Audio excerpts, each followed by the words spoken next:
Здравейте, приятели! Сега ще ви покажа как се използва iBooks в новата операционна система macOS X 10.9 Maverick.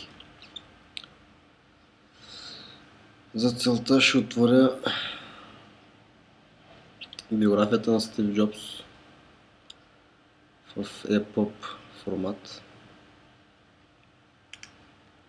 Open.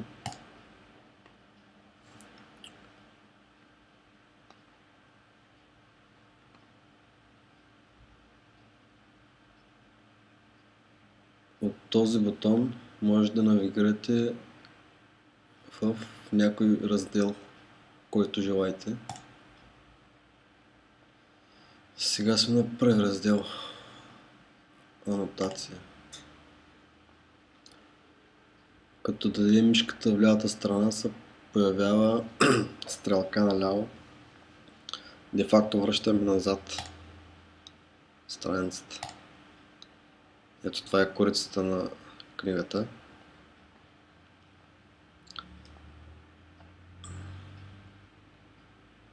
С този бутон се връщаме в iBooks.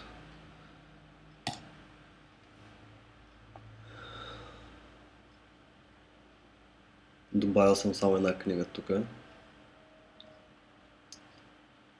Може да се сортират.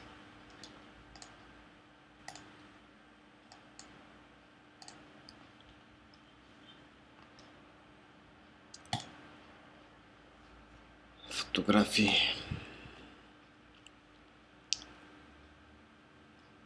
Ето гледам Стив Джобс като дете. Къщата му в Лос Алтос. Гаража, където се ражда Apple.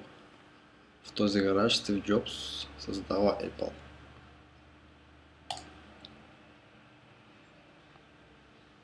Снимка от албума на класа 72 година.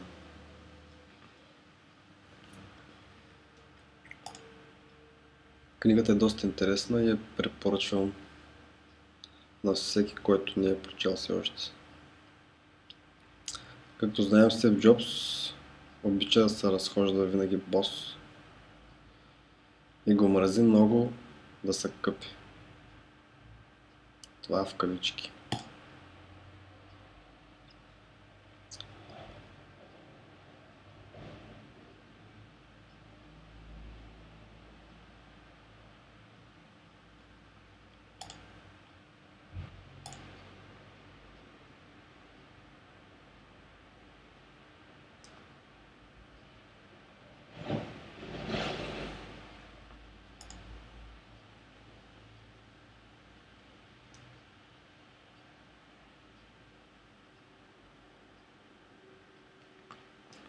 Да.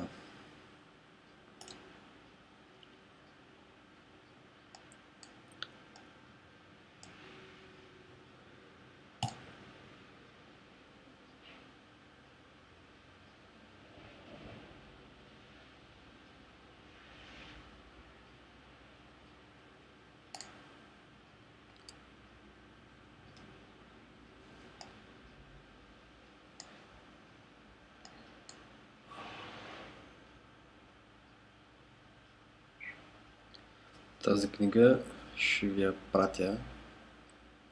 От форума може да се изтеглите. Всеки, който иска да прочете книгата.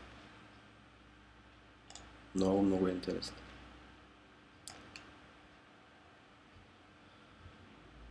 Дълга е.